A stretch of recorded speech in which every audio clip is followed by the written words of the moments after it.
امروز وقتی نام هرات را میشنویم بسیاری آن را یکی از شهرهای مهم افغانستان میشناسند.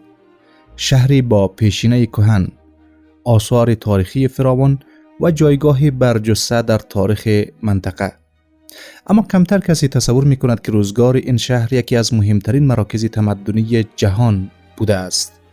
شهری که دانشمندان، شاعران، خوشنویسان، معماران، نقاشان و اندیشمندان از سراسر آسیا آرزو داشتند به آن سفر کنند. در نیمه دوم قرن 15 میلادی، زمانی که بسیاری از شهرهای اروپا هنوز درگیر جنگ‌های داخلی، بیماری‌ها و آشوب‌های سیاسی بودند، هرات به یکی از درخشانترین مراکز فرهنگی جهان تبدیل شده بود. در بازارهایش کتاب خرید و فروش می‌شد. در مدارسش فلسفه و نجوم تدریس می‌گردید. در کارگاه‌هایشان شاهکارهای هنری خلق می‌شد و در دربارش بزرگترین شاعران و دانشمندان زمان گرد می آمدند. اما این شکوه از کجا آغاز شد؟ برای پاسخ به این پرسش باید چند دهه به عقب برگردیم، به روزگاری که مردی از دشت‌های آسیای مرکزی ظهور کرد و با فتوحات گسترده خود سرنوشت بخش بزرگی از جهان را تغییر داد و این با اسم تیمور خلاصه می شود.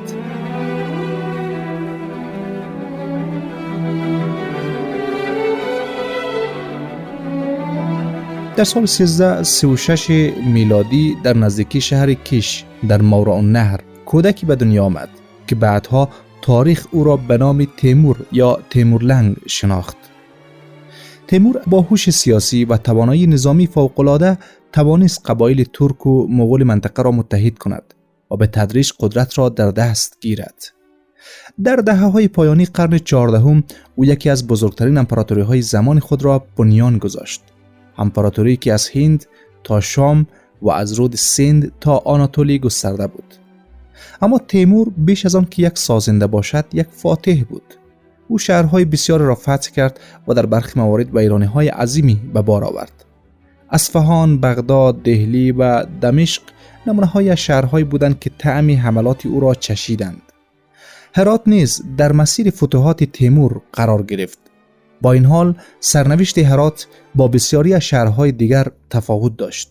تیمور به سرعت دریافت که این شهر از موقعیت ممتازی برخوردار است، هم از نظر اقتصادی و هم از نظر فرهنگی و هم از نظر ژئوپلیتیکی. هرات در چهارراه ارتباطی ایران، خراسان، هند و آسیای مرکزی قرار داشت.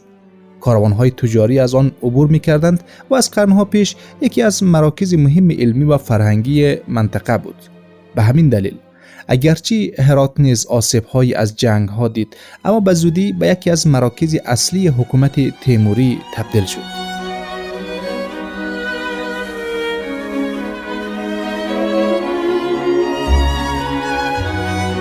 در سال 1405 میلادی تیمور در جریان لشکرکشی به چین درگذشت. مرگ و بحران بزرگی ایجاد کرد. امپراتوری عظیم تیموری ناگهان بدون رهبر ماند و شاهزادگان مختلف برای تصاحب قدرت وارد رقابت شدند. در بسیاری از امپراتوری‌های تاریخ چنین وضعیتی به فروپاشی کامل منجر می‌شد. اما در میان فرزندان و نوادگان تیمور شخصیتی وجود داشت که توانست بخش بزرگی از این امپراتوری را حفظ کند و اون شاهرخ میرزا بود. شاهرخ برخلاف پدرش بیش از آن که جنگجو باشد سیاستمدار و مدیر خوب بود. او دریافت که ادامه فتوحات بی‌پایان نمیتواند آینده امپراتوری او را تضمین کند. آنچه کشور نیاز داشت ثبات، بازسازی و توسعه بود. به همین دلیل تصمیم گرفت که مسیر تاریخ هرات را برای همیشه تغییر داد. او هرات را به عنوان مرکز حکومت خود انتخاب کرد. اما سوال اینجاست که چرا هرات؟ این پرسش بسیار مهم است. چرا شاهرخ سمرقند را کنار گذاشت؟ چرا هرات را برگزید؟ چند دلیل میتونه وجود داشته باشد. نخست اینکه هرات در مرکز قلمروهای شرقی تیموریان قرار داشت و اداره سرزمین‌های گسترده خراسان از آن آسان‌تر بود. دوم، این شهر از نظر اقتصادی بسیار ثروتمند بود. سوم، هرات از قرنها پیش سنت علمی و فرهنگی نیرومندی داشت. و چهارم، همسر شاهرخ یعنی گوهرشاد بیگم علاقه ویژه‌ای به توسعه این شهر داشت. این انتخاب شاید مهمترین تصمیم فرهنگی تاریخ تیموریان بود زیرا از همان لحظه‌ای که دربار به هرات منتقل شد، سیل هنرمندان، دانشمندان و صنعتگران به سوی این شهر روانه گردید.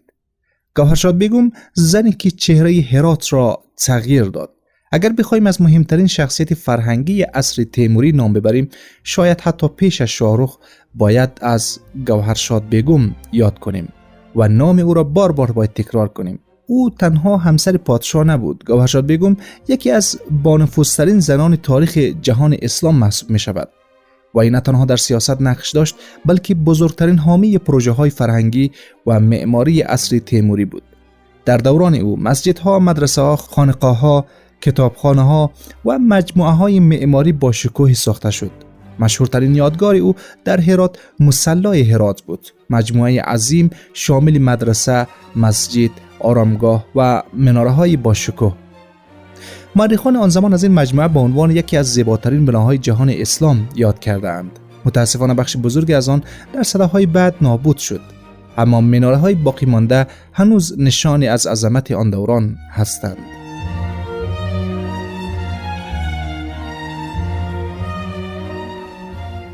یکی از مهمترین ویژگی‌های عصر تیموری این بود که دانش به یک ارزش سیاسی تبدیل شد.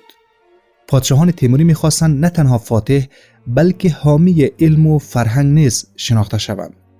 در نتیجه مدارس بزرگ تأسیس شد، کتابخانه‌های عظیم شکل گرفت. نسخه برداران شبانه روز مشغول تکثیر کتاب بودند. در هرات آثار مهمی در زمینه تاریخ، فلسفه، نجوم، ریاضیات، فقه، ادبیات و عرفان نوشته شد. بسیاری از پژوهشگران معتقدند که در قرن 15 میلادی هیچ شهر فارسی زبان دیگری به اندازه هرات مرکز تولید دانش و فرهنگ نبود. نورالدین عبدالرحمن جامی آخرین ستاره بزرگ ادبیات کلاسیک در همین فضای فرهنگی بود که ظهور کرد. جامی نه تنها شاعر بلکه فیلسوف، عارف و متفکر برجسته بود. او در سراسر جهان فارسی شهرت یافت. شاگردانش از نقاط مختلف به هرات می آمدند. آثار او در ایران، هند، آسیای مرکزی و عثمانی خوانده می شد. بسیاری از تاریخ‌نگاران ادبیات فارسی جامی را آخرین شاعر بزرگ عصر کلاسیک فارسی می دانند. در زمان او هرات به مرکز ادبیات فارسی تبدیل شده بود، جایگاهی که تا قرنها در حافظه فرهنگی منطقه باقی ماند.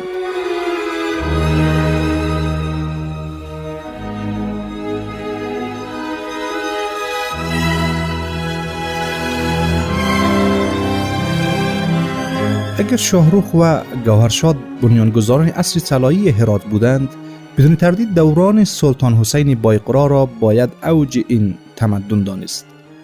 وقتی سلطان حسین بایقرا در سال 1469 میلادی قدرت را در هرات به دست گرفت، نزدیک به 60 سال از انتقال پایتخت به این شهر می‌گذشت. در این مدت زیرساخت‌های فرهنگی، اقتصادی و اداری شکل گرفته بود، اما هنوز شکوه هرات به نهایت خود نرسیده بود. سلطان حسین بایقرا بیش از 30 سال حکومت کرد و در طول این مدت هرات به مهمترین مرکز فرهنگی جهان فارسی زبان تبدیل شد، جایگاهی که شاید تنها بغداد عصر عباسی بتواند با آن مقایسه شود.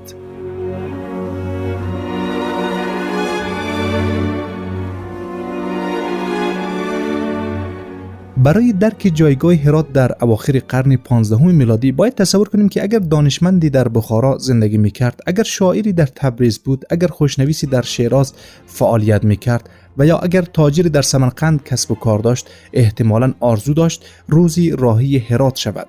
چرا؟ زیرا هرات فقط یک پایتخت سیاسی نبود. این شهر به بزرگترین بازار استعدادهای جهان فارسی تبدیل شده بود. هر کس در هنر، دانش، معماری، خوشنویسی یا ادبیات مهارتی داشت، در هرات امکان دیده شدن پیدا می‌کرد. دربار تیموری هزینه تولید کتاب‌ها را می‌پرداخت. هنرمندان حقوق دریافت می‌کردند. مدارس بودجه داشتند و کتابخانه‌ها دائما در حال گسترش بودند. این همان چیزی بود که هرات را از بسیاری شهرهای دیگر متمایز می‌کرد.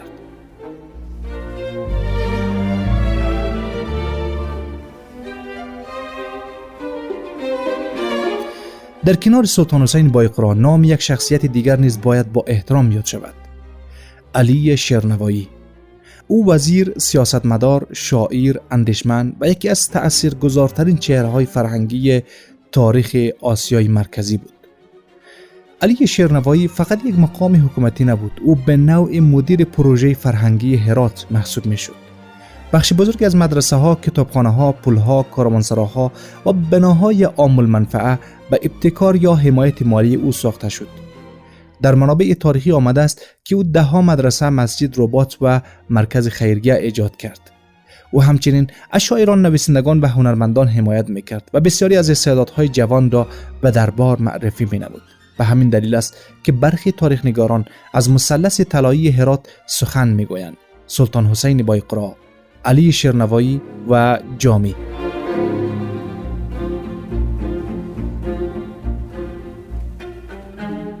در این زمان عبدالرحمن جامی به مشهورترین شاعر جهان فارسی تبدیل شده بود.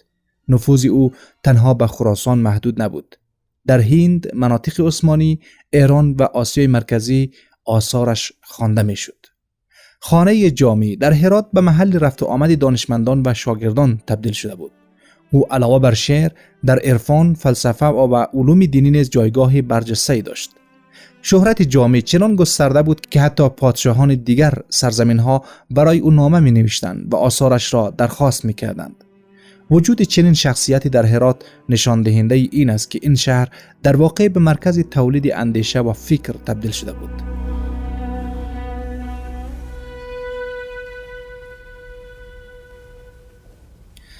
اما اگر از هنر سخن بگوییم، هیچ نامی درخشانتر از استاد کمال‌الدین بهزاد نیست. بهزاد در هرات رشد کرد و به بزرگترین نقاش و نگارگر جهان اسلامی تبدیل شد. پیش از اون از نگارگری و نقاشی وجود داشت، اما بهزاد آن را به مرحله تازه‌ای رساند. در آثار او انسان‌ها زنده به نظر می‌رسند. چهره‌ها احساس دارند. کوچه‌ها، خانه‌ها، بازارها و زندگی روزمره مردم با دقت کم نظیر تصویر شده‌اند. برخی پژوهشگران هنر معتقدند همان نقشی را که لئوناردو داوینچی در رنسانس اروپا ایفا کرد، بهزاد در هنر اسلامی بر عهده داشت. کارگاه‌های کتاب‌آرایی هرات در آن زمان شهرت جهانی پیدا کرده بودند. نسخه‌های نفیس شاهنامه، خمسه نظامی و آثار جامی در همین کارگاه تولید می‌شدند. کتاب کالای ارزشمندتر از طلا بود، اما امروز کتاب تبدیل به یک کالای عادی شده و چه بسا که به عنوان دشمن قلمداد می شود که باید سوزانده شود. اما در قرن 15 میلادی چنین نبود. هر کتاب باید با دست نوشته می شد. خوشنویسان ماه‌ها و گاهی سالها روی یک نسخه کار می کردند. سپس نگارگران آن را تصویر سازی می کردند. در پایان نیز جلدسازان و تصحیح‌کاران آن را تکمیل می کردند. در هرات این صنعت به اوج رسید. گاهی ارزش یک نسخه خطی با ارزش یک خانه یا قطعه زمین برابری می‌کرد. کتابخانه سلطنتی هرات یکی از بزرگترین کتابخانه‌های جهان اسلام محسوب می‌شد. در آنجا صدها نسخه ارزشمند نگهداری می‌شد که بسیاری از آنها امروز در موزه‌ها و کتابخانه‌های جهان پراکنده‌اند.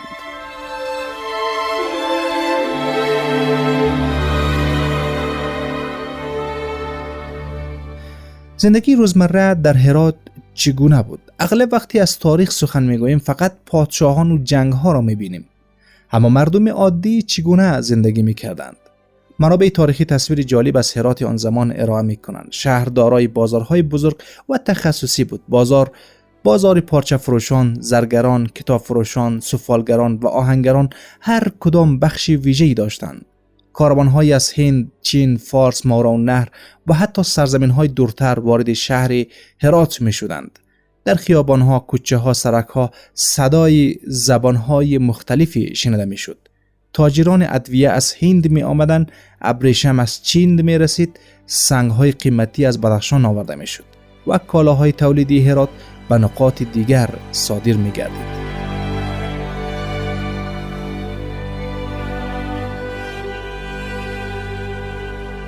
یکی از جنبه‌های جالب عصر تیموری حضور فعال برخی زنان در عرصه‌های فرهنگی و اجتماعی است. گوهرشاد بیگم مشهورترین نمونه بود و در کنار ایشان بسیاری از زنان در هرات مصروف فعالیت‌های اقتصادی و اجتماعی بودند. در منابع تاریخی نام زنانی دیده می شود که در وقف مدارس، حمایت از بناهای عمومی و فعالیت‌های فرهنگی نقش داشتند. اگرچه جامعه همچنان ساختار مرسالار داشت، اما زنان خاندان تیموری گاه نفوذ سیاسی و فرهنگی قابل توجهی به دست می آوردند. این موضوع در مقایسه با وضعیت فعلی زنان در هرات قابل توجه است. امروز بسیاری زنان از حداقل حقوق اسلامی و انسانیشان برخوردار نیستند. و زنان از مکتب، دانشگاه، پارک‌های تفریحی، حمام عمومی و به صورت کلی از بودن در اجتماع منع شدند. فاجعه همین چند روز پیش او را به دل تاریخ می‌سپاریم که چه اتفاقاتی افتاد و چقدر ظلم بالای زنان هرات صورت گرفت.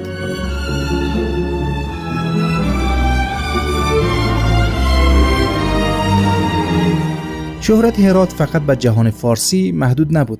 سفیران چینی از این شهر دیدار کردند. تاجران و جهانگردان اروپایی درباره آن نوشتند. فرستادگان دولت‌های همسایه مرتباً به دربار تیموری رفت و آمد داشتند. در برخی گزارش‌ها هرات به عنوان یکی از زیباترین و آبادترین شهرهای آسیا توصیف شده است.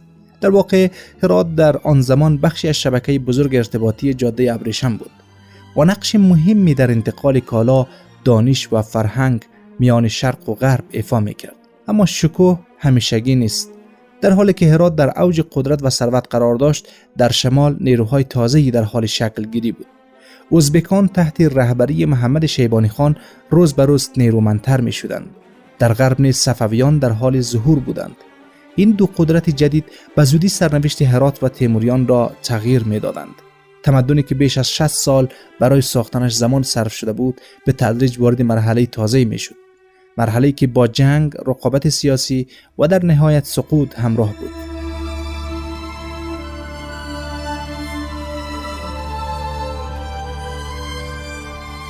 در ادامه شکوفایی عظیم هرات در دوران سلطان حسین بایقرا، نشانه‌های ضعف سیاسی کم کم آشکار شد. اگرچه شهر هنوز از نظر فرهنگی در اوج بود، اما ساختار قدرت تیموریان دیگر آن انسجام گذشته را نداشت. اختلافات میان شاهزادگان، رقابت‌های داخلی و ضعف مدیریت سیاسی به تدریج پایه‌های حکومت را سست کرد. با مرگ سلطان حسین بایقرا در سال 1506 میلادی، این ضعف به بحران جدی تبدیل شد. دربار هرات که زمان مرکز هماهنگی و اقتدار بود، وارد دوره‌ای از بی‌ثباتی و چند دستگی شد و همین وضعیت فرصت را برای نیروهای بیرونی فراهم کرد. در شمال، ازبکان به رهبری محمد شیبانی خان به سرعت قدرت گرفتند و پس از تسلط بر بخارا و سمرقند، نگاه خود را به خراسان و هرات دوختند. در سال 1507 میلادی، حمله آنها به هرات منجر به سقوط این شهر شد. رویدادی که عملاً پایان حاکمیت تیموریان در این مرکز مهم را رقم زد.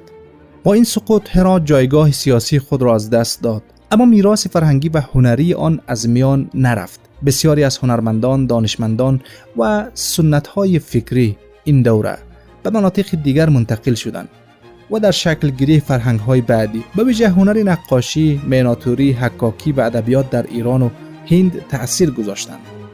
در همان زمان صفویان نیز در غرب ایران در حال قدرتگیری بودند و رقابت میان صفویان و ازبکان شیبانی باعث شد هرات در سالهای بعد چندین بار میان قدرت‌های مختلف دست به دست شود. این وضعیت اگرچه ثبات سیاسی شهر را از بین برد، اما نتوانست جایگاه فرهنگی آن را کاملا محو کند. به این ترتیب هرات از یک پایتخت بزرگ تیموری به شهر تبدیل شد که در میان رقابت قدرت‌های منطقه‌ای قرار گرفت، اما همچنان میراث تمدنی دوره طلایی خود را حفظ کرد. میراثی که در هنر، ادبیات و معماری جهان فارسی زبان باقی ماند. سپاس از همه شما دوستان عزیز که تا آخر ویدیو ما را همراهی کردید. لطفاً نظریاتتان را، پیشنهاداتتان را و صحبت‌هایی که داشتین آنها را در قسمت کامنت همراه ما شریک بسازین. وقتتان خوش. بدرود تا ویدیوی دیگر.